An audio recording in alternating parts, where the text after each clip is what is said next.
DiverSync is a weekly netcast where we talk about the world of scuba diving, fantastic diving opportunities, and some of the happenings in the underwater world. We also provide tips and discussions about scuba diving and get excited about upcoming dives and adventures. Learn how you can join us on our dives and become part of the program by following DiverSync on Facebook, YouTube, and Instagram, or by visiting our website at www.diversync.com.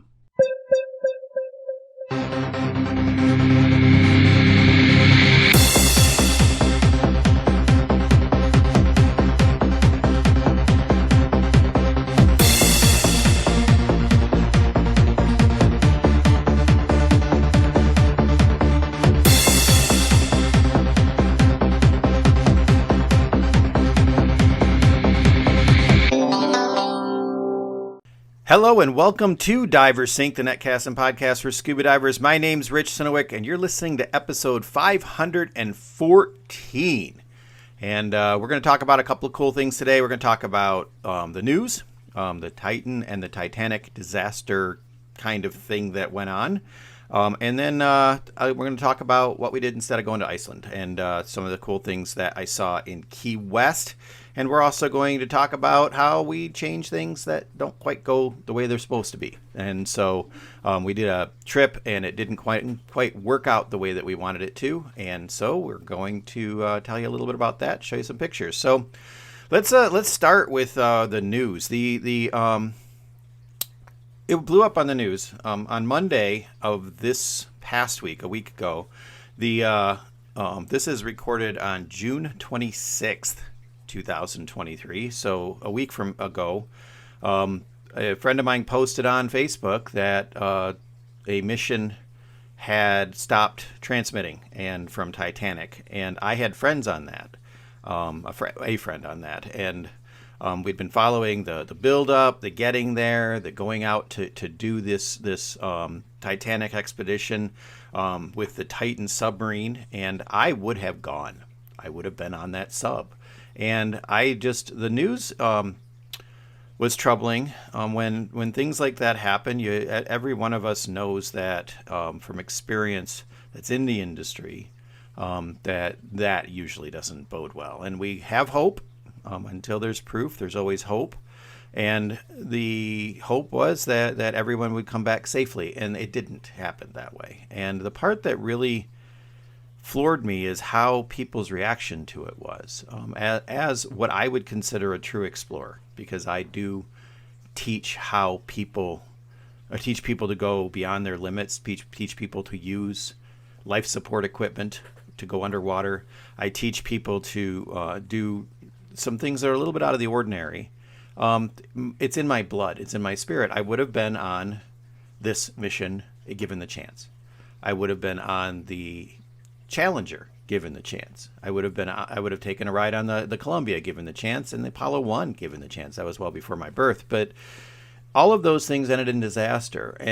But that's part of exploration, is that you do have those things that go south, you do have those things that go bad, and what we learn from it is maybe there should have been some foresight, maybe there should have been some more practice, maybe there should have been some escape way of getting off of that, but they're going pretty much to the other side of the moon when they go down that deep.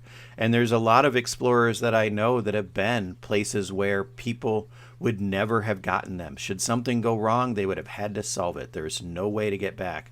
In this case, it didn't end well, but people were second guessing it. People were talking about how, oh man, I would have never gotten in a sub like that. Yeah, I would. Even one of my employees, she comes up, she goes, "Who does that?" And I said, think about it. We teach people to do that. And she was like, oh, yeah, okay, but we do it a little bit safer. Yeah, well, we have a little bit less risk because we do have a little bit more control over what we're doing, and we do a lot more things along that line to make sure that people learn. And we do a lot of practice stuff, and we make sure that people are healthy, and we do a lot of that. So what we've got going on with it is very, very similar. But it comes along where if you go to a subpar, like people say, well, the submarine was subpar. Yeah, it was probably subpar, but it had been on 4 previous missions. So if it had been on four previous missions and you're calling it subpar, what about the fourth dive you've made on your regulator without having it serviced? What about the fourth dive you made beyond your level of comfort? What about the fourth dive you've made that? Are you still okay? Luckier? Maybe. But in the long run of things, we can look at it from a different standpoint. We can look at it from a standpoint of the technology was there for them to be able to do this. That's kind of cool. But there's also the same technology for us to be able to do what we do as scuba divers that might take us a little bit beyond our limits. I mean, the machine, like rebreathers, I'm wearing a Hollis rebreather shirt today. The rebreathers are a good example. The rebreathers, you can go 4 hours underwater. It doesn't mean the laws of physics change. It means you have to be able to do the things that you're going to do to get yourself home should something go awry. So I don't want to spend a whole lot of time on this. I don't want to spend a whole show on this. But the idea behind that Titan disaster that was in the news, I was quiet about it. I didn't want to say a word because I knew it was going to be a sad ending. I would have been miraculous that they had gotten it. The same thing goes like with the Thai kids. It was a miraculous ending. If they had come back alive from that, I would have been, wow, that hand of God reached in and wrapped right around them and pulled them back out. But it didn't happen that way, and so we have families mourning a loss. Lots of the memes that were out there were kind of pointless, and I understand that people deal with grief in a different way, and they can laugh at things that go wrong to others. I'm not that kind of a person. I kind of want to make sure that I can help people along as they go through things. So I'm gonna end on that, and we'll switch gears. But so I'm not spending the whole episode talking about it. This episode I sat down to do, and I could do a full 2-hour episode, and I'm trying really hard to make this something that people can enjoy. People can go and look forward to every month. I'm trying to do it every 2 weeks, but we're into the busy season, and I'm going to give a lot of thought into what I've done. I'm learning my technology a little bit better. That's helpful, and I really do appreciate those people that are on Patreon who have backed me. They get a little bit extra bonus stuff because they get to see the stuff straight out of the camera. I don't sugarcoat it. I kind of treat them as people in the dive shop. They get to see stuff before I'm comfortable with it. But if you haven't followed me on Patreon, I get it. If you haven't followed me on Instagram, I don't get it.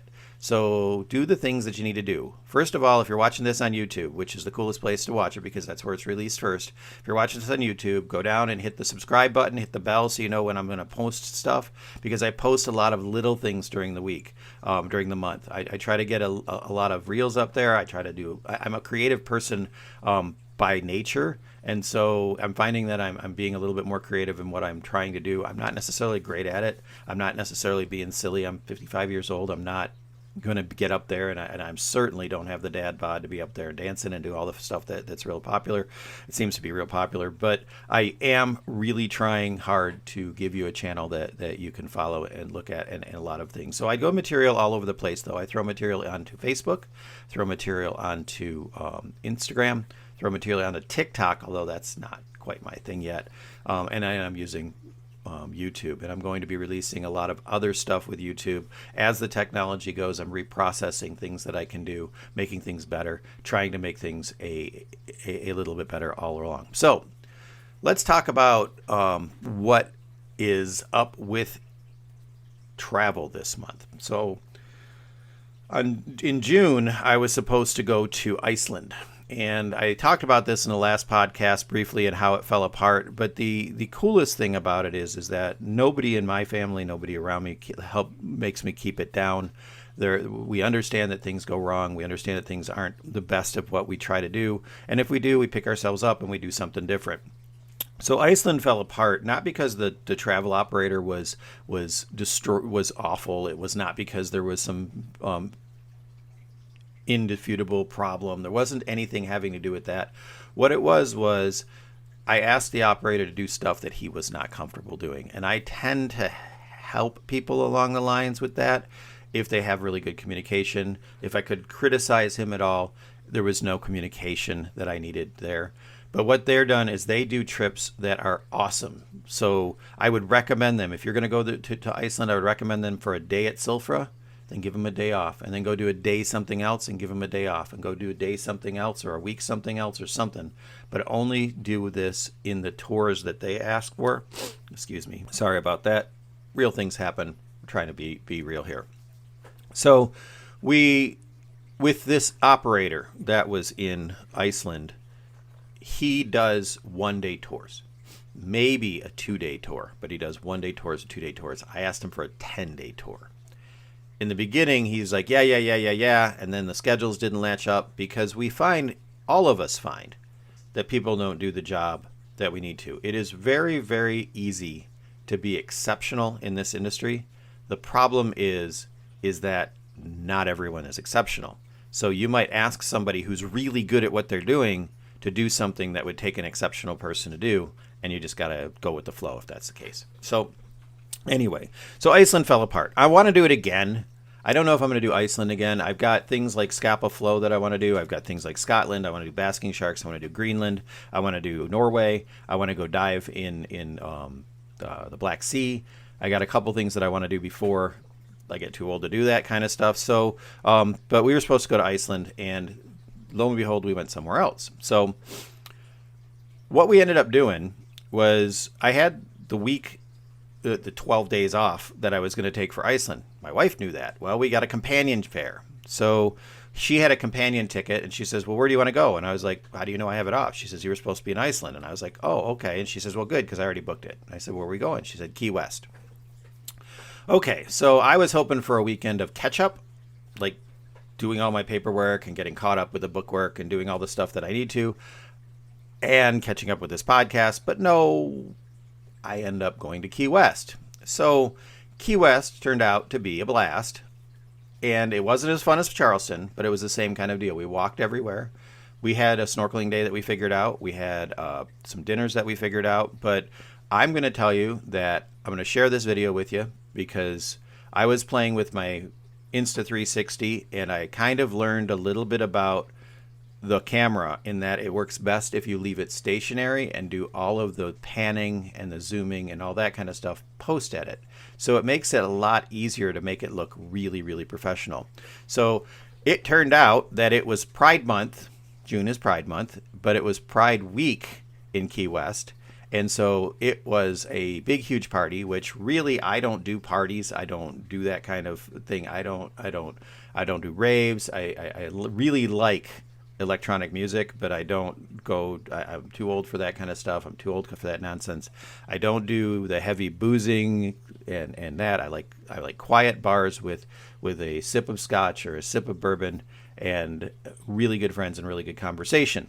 So this was not my thing. But man, was I blown away when I saw how it was people's thing. So I'm going to share a video with you right now. Okay, this is Duval Street, and I just parked myself on the corner and then just stood there with my camera in hand like I'm taking video and just let it track people around and then walk slowly. But the rainbows were everywhere, and it was just a really, really good time. And this is a little bit pre-party because we were early morning, and then as we went through the day, it got to be bigger and bigger crowds, and then most of it was late night, so it was kind of fun. So that was just Duval Street as everybody was setting up in the morning. We were going out for breakfast, and that was what it looked like. It was bizarre in the evenings, but the coolest part was all the parties and stuff in the evenings. We were able to get tables at restaurants really, really easy because everybody went to the parties. I didn't need to do that, but neither did my wife. But it was just a fun atmosphere to be in Key West, and we ended up planning on snorkeling when we were down there. We weren't going to bring dive gear because we were only there for 2 days, but I wanted to go snorkeling, and we had heard snorkeling was spectacular. There's fish everywhere, blah blah blah blah. No, water was warm. I shot a bunch of video and nothing really came out. I was trying stuff with the 360 underwater housing.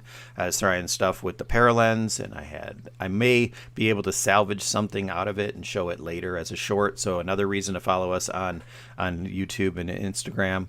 I do reels and shorts and all that. But the snorkeling, really warm water. Beach was beautiful, but the water was greener than the quarry. It was really green, and not a lot of life, but it's all very, very cloudy life. So it's kind of like, if you were to compare it exactly, it's like White Star in August. It was almost exactly White Star in August, except the water tasted funny. So the snorkeling was not that great. So we had planned on a full day of snorkeling and ended up just going to a restaurant. When we get to the restaurant, we ran into people from Ohio. Another dive shop owner was down there. So we keep running into him. We ran into him in Cabo and all that. So it was kind of an interesting thing. But we also went to, so we decided to go do some museums. And we did the Shipwreck Museum. And for those of you guys that are on Patreon, you got to see a little bit of the video that I shot there. Thing is I shot this video, and then I was told I wasn't allowed to shoot video. So I figure I could share it privately, because you can share everything privately, but I couldn't share it publicly, so I'm not going to throw it up on YouTube. I don't want to get in trouble with that museum. But it was it was really a neat idea. But anyway, that was there. So we ended up going to Key West Lighthouse. We were going to the Hemmingway Museum. And we found this really good restaurant right across from Hemmingway's Favorite Bar, and right across the street, right around the corner from that, is the Key West Lighthouse and Hemmingway's house. So that's why his favorite bar was close to his house. So I tried something different with these, and what I did was I pre-did them, and I did the voiceover and the story, and then filled in the video. But the Key West Lighthouse is a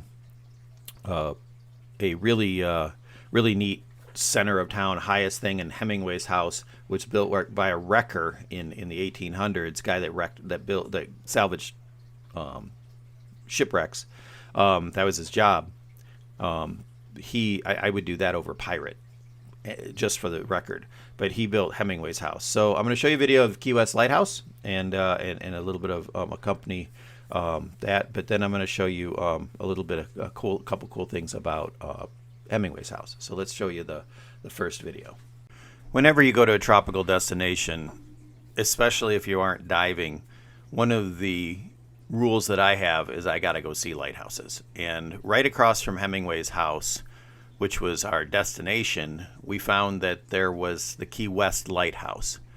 And so we walked up to see if they had tours, and we decided, because it was full of tourist buses, that it was probably something we didn't want to wait in line to do, and probably something that we didn't want to go inside and see. So we skipped the actual tour, but the grounds were kind of cool, and I got to play a little bit with my 360 camera, and that's what you're seeing here. I didn't have a drone. I don't know if it's a national park, but national parks don't allow drones, but they do allow 360 cameras on very long selfie sticks. So that's what you're seeing here, is a 360 camera on a very long selfie stick. And I like the effect, but I'm getting a little bit better at it as we go. The weather was spectacular when we were there, and that was kind of how everything that we saw was. It was just a beautiful, sunny, green, tropical, warm. It was hot walking. We ended up walking almost 40 minutes to get to the snorkeling spot, but this was about a 15 to 20 minute walk in the morning to get to where we wanted to eat breakfast. A little place down around the corner from Hemmingway's house. But then Hemmingway's house, right? We were there super early in the morning on a party weekend. So it was awesome, because when we were coming out of that house, the line was around the block. So if you want to go do any of these tours, I highly recommend that you get up early. And I know Key West, I want to stay out partying. I want to stay back in my youth. We used to do that. We had oyster shooters for dinner and all that kind of stuff. But no, my liver can't handle it now. I'm getting old. And so but the Hemmingway house was neat. And you go in and there's a tour, and the tour takes you through the house. You're not allowed to take any kind of video of the tour. So they don't want you to have video of the narration and the stories and the things that are there. Then they, for you in the house, you can take all the video you want. You can take all the photos you want. You can do what you want with the house, as long as you stay within their barriers and you respect the fact that it's a museum. The grounds were very, very pretty. There was, from the pictures that I saw early on, because I am a Hemmingway fan, but and I don't read a whole lot of his stuff, but one of my favorite books of all, well, his favorite short stories of all is The Two-Hearted River. He had a time in history that he spent a lot of time in the UP of Michigan, so there's a lot of connection through that, and I've read a few of his books, and you can do that. I've not read all of them. There's a couple that I read that I thought were written by him, but it weren't. But his collection, it's more of people telling stories. So something very much like what I do here in the podcast, I would think, is what that would be written down. And of course, everything's perfect. He spent a lot of, I think it's The Sun Also Rises. He spent time in Barcelona, and he spent time in Spain. It was always about fishing, always about hunting, and it was pretty prevalent in his house. The six-toed cats were there. That was kind of cool. Six-toed cats were something that was on ships, and it came with the record. I think they came with the house when they got it. The story behind the house is really cool, and it's on the highest point in Key West, so it's worth seeing. But I had a couple of stories that came out of that I tried to recreate. First of all was this first one is we went and got to see Hemmingway's study, and there was it's up over the pool house, but it wasn't over the pool house. It was overlooking a boxing ring when he was there. And he did most of his greatest works, some of his best-selling stuff was done in this room.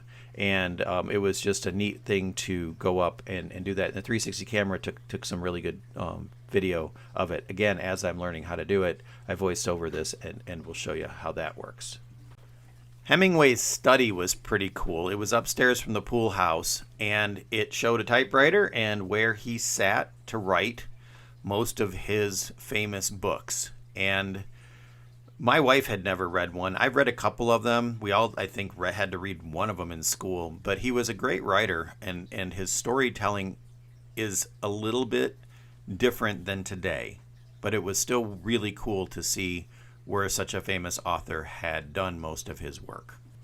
So that was Hemmingway's study. And when you went through the house was built in the 1800s, remodeled in the 30s. He lived there from, I think, 1930-ish to 38. So maybe a little bit, 1929 to 38. It was the study that was just part of the house, and there was a really cool tile. There was a lot of cool collections. Typewriters. They had a lot of typewriters. I kind of don't know if that's the typewriter he actually typed on, but they were all very, very similar. His widow, it stayed in the family for a while after he was widowed. Pauline stayed there, and her family still lived there for a while, and then it was sold to a woman who turned it into a museum. So that's where it's at today. So another thing that happened is the story of the pool, and this is just a really funny story. It kind of goes with the if you think of Hemingway's writing as being a little bit autobiographical, I can't get that word. Think a little bit more about his self-bibliography or biography. It would be autobiography, but the idea behind it is that he seemed to be a person who spent a lot of time drinking, a lot of time enjoying people, and a lot of time enjoying the sports that he liked, boxing and fishing and hunting. And he was also a war correspondent. So when he was away, the story of the pool was something that happened when he's away, and I let myself tell about it. I voiced over it. So I'll let the video tell you. So the story goes that when Hemmingway was away during the Spanish-American War in 1938, he came home and to the Key West house that we were visiting, and his wife Pauline, his second wife, she had taken his prize boxing ring and moved it to a nearby bar, one of his favorite bars, and then built a pool in its place. And this pool, according to the literature, measured 60 feet by 24 feet, and it was 10 foot deep at one end and 5 foot deep at the other end. And at the time, it was a staggering cost of $20,000. And Hemmingway was kind of pissed off about the pool's final cost and that he told her she didn't want a pool. So when he came back, the legend is that he flung down a penny and said, "Pauline, you've spent all but my last red cent, so you might as well have that too." And the penny is encased in the floor of the pool deck to make sure that Pauline told everybody that it was a real story and not just something she made up. But it was a neat story, and I shared it on our Instagram page, and I wanted to share it here. So that was Hemmingway's house, and the whole trip was great. It was a nice, relaxing weekend. Not a lot to do as far as work is concerned, but that's kind of what a reset is supposed to do. It's supposed to make you feel better.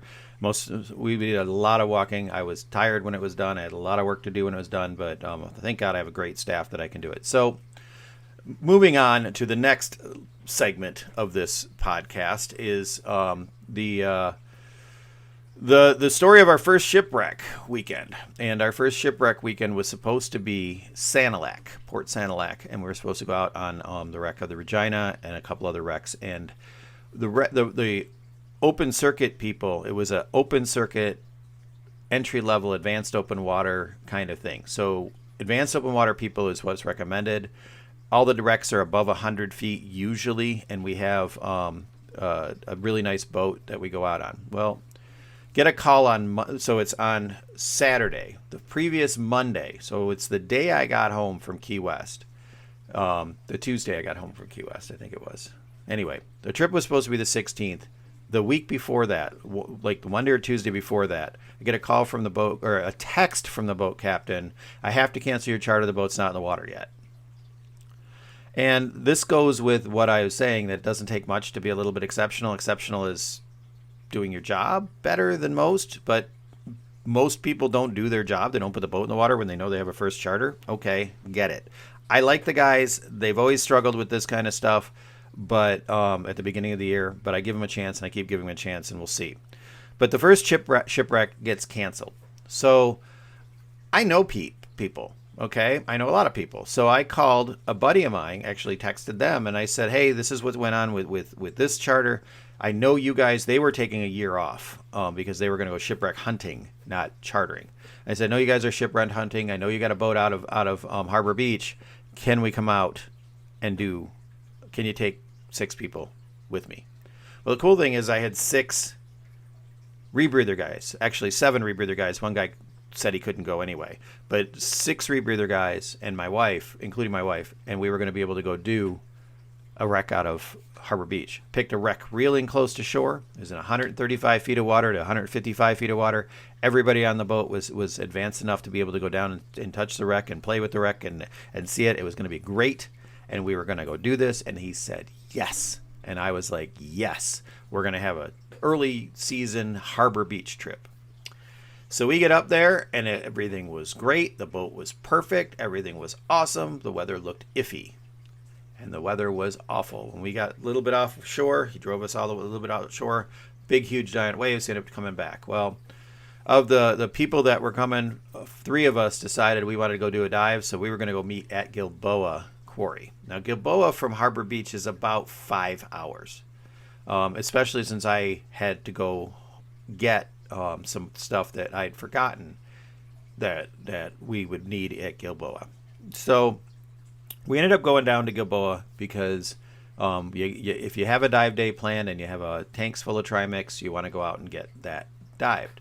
So I actually have pictures from Gilboa for you guys to see. And where's my Gilboa stills? Okay, we're going to pull this up. And I'm going to do this while we're running because we can share screens and do this. Stills work great. Videos do not. So I'm still trying to figure that out. If you like the idea of the voiceovers, let me know. Send it in comments or send it in a PM. Let me know if you like that sort of thing and if that's the better way of doing it. I think it's going to be, but until I get into post-production, I won't know. So let's go ahead and share this screen with you. These are pictures from Gilboa, and this is a picture of my wife and we were diving. Me and my wife and Jake. I talked about Jake last podcast because he had just finished his Tech 40 CCR on the Prism 2, and Jake was on the boat, or was on this boat on this trip with us, and this was his first this foray, although it was at Gilboa, was the first foray after he had finished his class. So I kind of joke it's the first one without a net. We went back down. Visibility was spectacular. The lighting was good. We were way late in the afternoon, and we got there about 3 o'clock, and so this was I think a better time to dive because it was a lot brighter on the bottom. The sun was a little bit up, and we were able to get some really good pictures of the things. There's Jake with his GoPro and his light. Still same kind of stuff. I mean, somebody was joking that if you want to be a Midwest diver, you sink stuff so you can swim around it. That kind of is not necessarily untrue. We find things that are interesting underwater that people don't find interesting, old boats and that sort of thing. You guys are going to see a lot of these pictures of these boats over the course of the podcast because I spend a lot of time teaching my advanced stuff at Gilboa and White Star, so you'll see a lot of the same stuff. But we went out, did a couple boats, and swam around, and the visibility was so good we could see the flashes of our strobe, so we were able to navigate out and away. And we went into a mushroom field. These are all the lawn ornaments that people put down there that are the mushrooms they're there. And my wife was playing with a crayfish she caught. There was a dummy like a kickboxing dummy that was there that was sitting there. Someone dressed up as a scarecrow. Again, people do dress up the weirdest stuff and make it into diveable stuff in the Midwest. If you were to put it all into a field, nobody would go and look at it. It would just be an eyesore. But if you put it underwater, everybody flocks towards it because we can float over it and take good pictures of it and get weightless. Now, my wife has a tank that says flat, and that probably deserves a explanation. About 7 or 8 years ago, a buddy of mine named Will Flatt was at one of the shipwreck festivals, and we had dove together for almost 25 years. And he had done a couple friends, we had all mutual friends, and he and I used to river dive a lot together. And unfortunately, at that shipwreck festival, he came down ill. He didn't feel good, so he went to the doctor the next week and found out he had terminal cancer, and he died a year later. So I kind of carry around a couple things as memorial for people who did pass, people who have been dive buddies, because as I get older in this industry, I'm finding that most people don't keep diving after 2 years, but those people that keep diving after 2 years, our paths cross a lot. So once you've got 5 or 6 or 7 years in this, you're going to start running into people. I mean, I was on a boat with a person that was trained by a person that I helped with a problem a year ago, and then helped with a problem 6 months ago, who lives in Arizona. It's kind of a small community, especially if you get into Great Lakes divers who are really active, especially when you're finding in the Trimix areas and the deep stuff. So deep shipwreck diving. But that's where that tank goes. She was borrowing one of my tanks. She's getting her own now because we decided that she likes this enough that she's going to do the Trimix stuff. But they always find interesting stuff to do. I sank that boat in 1993 as a something to do and to see. It was sitting in a field somewhere, and someone gave it to us, and we let it dry out and sank it. But my wife diving, Jake diving. But this next little segment, I'm going to kind of be... So my wife is very patient with my photography because I'm looking for things that I can make ads out of. I'm looking for things that I can crop and do posts that are related to diving. I'm finding that I got more pictures of people in rebreathers now. I need to get some more pictures of people in open circuit, but that'll come with the summertime as time goes on. But my wife was just standing there hanging on the line and letting me get... There was probably 25 pictures that I cropped out of this as I moved closer and got my lighting right and all that kind of stuff. And as I was doing this, if you look, her eyes shifted to the right because something caught her attention, and this is what caught her attention. A paddlefish swam by. Now, I hadn't seen a paddlefish in Gilboa Quarry in almost 20 years. The thing about it is that these things are incredibly big, they're incredibly awesome, and they never buzz the divers. And being in a rebreather, he came right up close, and this is him swimming away. I almost missed it as I was trying to figure out what it was, but then he came back. And if you look, the visibility is really good. Those are trees above and the top of that, and I I had to zoom in a little bit with this. He didn't get quite close, and I wasn't a fast enough swimmer. But he's probably 3 to 5 feet long. So it was just a neat watching him feed and watching him swim by. He buzzed us about 4 or 5 times. I have some video, but the paralens didn't quite get close enough because this is zoomed in and cropped pretty hard.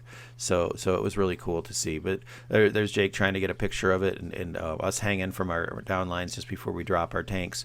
And then we hook up our tanks on these drop lines, and then climb out on this really cool steps. Those are slippery as hell, but I've never found a way to get out of the water better than that. So I'm kind of excited about it. So, but that's where our first shipwreck foray turned into the Gilboa quarry dive that it was. So cool stuff there.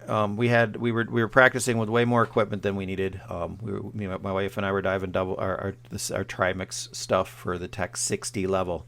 But you always get the practice, and that brings it full circle for what we started this podcast at. And the podcast that we started at was that people are explorers, but we need to practice. We need to not cut corners.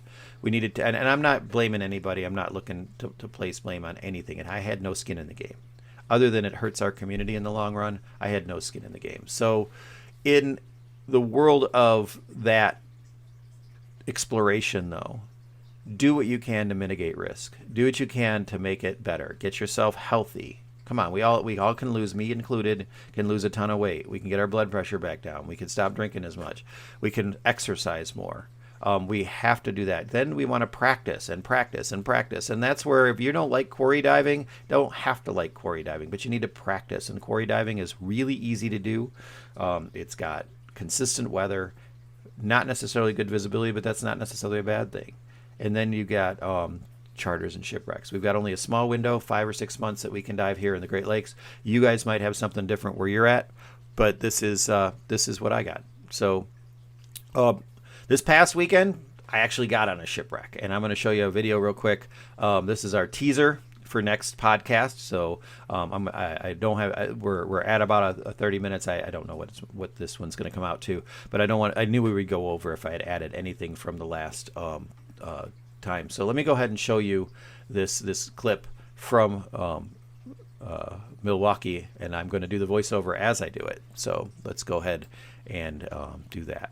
So the patrons on Patreon got to see some of this, and you get to see it now. The visibility was spectacular. This is the car ferry Milwaukee, and it was carrying rail cars, box cars, and one of those box cars blew out the stern, and down it went. And so that has gigantic props. It has 2 of them, and we were trying to get photos. This is shot with my Paralens, and it turned out to be just a great little addition to the trip. But I'll tell you more about that next podcast. Okay, that's the end of our podcast. So next week or next month, I'm gonna try to do 2 weeks. We'll see. I got lots going on. But this week I'm doing Tech 60 CCR. So there'll be some pictures, maybe some 360 video, but not a whole lot. I'll post some stuff. Maybe we'll see how the students do. If the students are doing great, I usually make one of the missions photography related. If they're not doing so great, then the mission's got to be what they are. And then we start into July, and I got Munising coming up. Definitely going to have a lot of stuff about that. And then we have Isle Royal, and then we have more training, advanced open water, that sort of thing. It's going to be good. So I am excited about July, and I'm excited about this podcast. Please tell your friends. Please subscribe. Please have them share the link. Look, it takes nothing to follow me on Instagram. It takes nothing to follow me on YouTube. You can always disregard what we're sending you. But if you follow me on YouTube, and I can get up to where I can do some things that'll benefit my business, we can together make this a whole lot better. So until next time, we'll see ya. DiverSync is a cooperation between Divers Incorporated and Divers Media Group. You can download archived past editions worldwide over the internet at DiverSync.com. If you wish to support DiverSync financially, you can find us on Patreon for bonus content, announcements of live performances, product giveaways, and other opportunities to be part of the program. Help us promote our netcast by telling your friends and dive buddies to subscribe to DiverSync on YouTube and Spotify. The opinions that you hear on DiverSync are not necessarily those of any station, website, network, or advertiser. These netcasts are not intended to substitute for professional diver training. Scuba diving does involve risk and should never be attempted without the proper instructions, supervision, and training. Have any questions or comments? We'd love to hear from you. We are on Facebook and Instagram for messages, or you can email us via our website at diversync.com.